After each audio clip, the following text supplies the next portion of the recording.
Hello students. अभी हम देखने वाले हैं आज के नए वीडियो में बैंड सिद्धांत।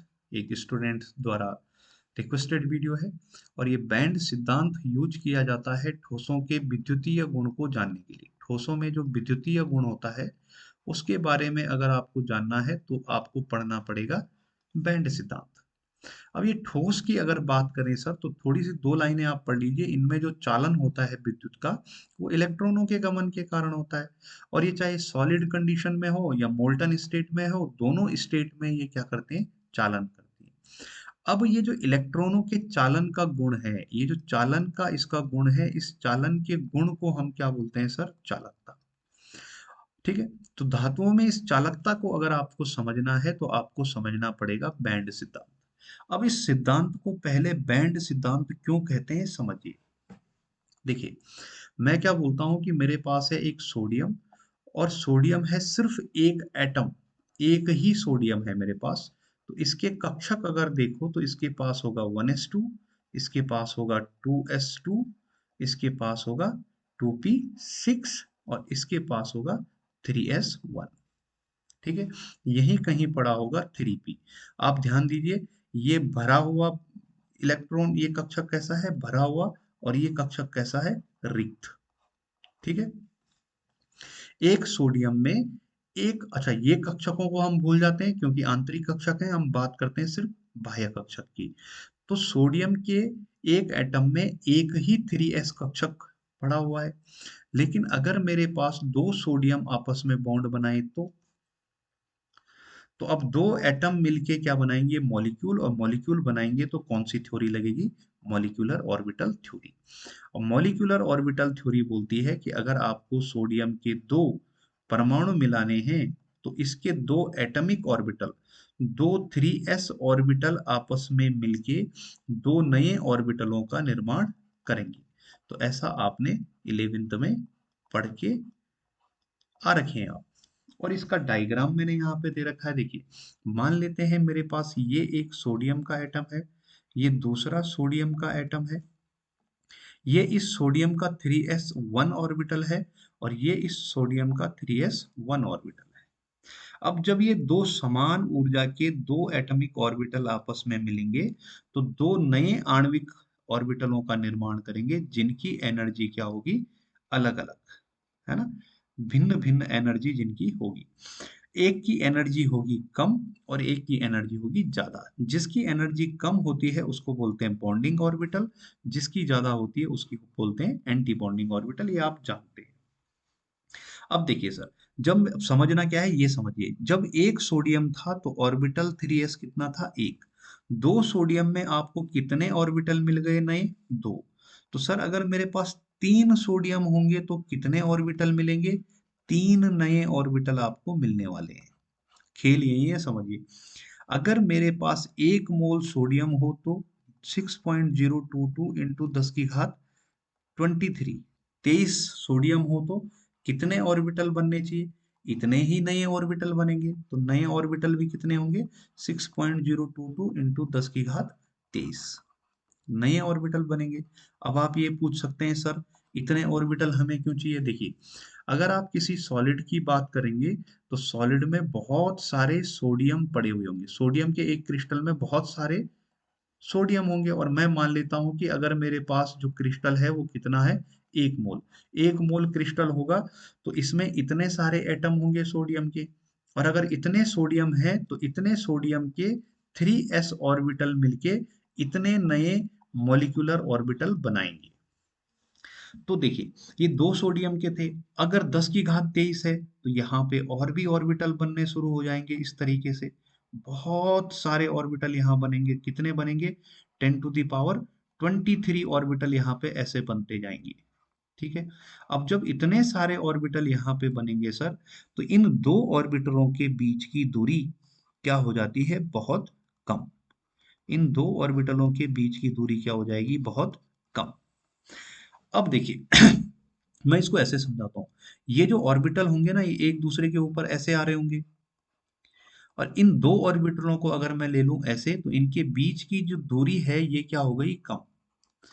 कम होने की वजह से जब आप इन ऑर्बिटलों को देखते हैं तो ये ऑर्बिटल हमें बैंड के फॉर्म में दिखते हैं। कैसे दिखते हैं? बैंड के फॉर्म में, ऐसे एक दूसरे को ओवरलैप करते हुए दिखते हैं। हमें ये अलग अलग नहीं दिखते, ये बैंड के फॉर्म में दिखते हैं। तो इन ऑर्बिटलों का बैंड के फॉर्म में दिखना ही कारण है कि हमने इस थ्योरी का नाम क्या दिया है? Band theory.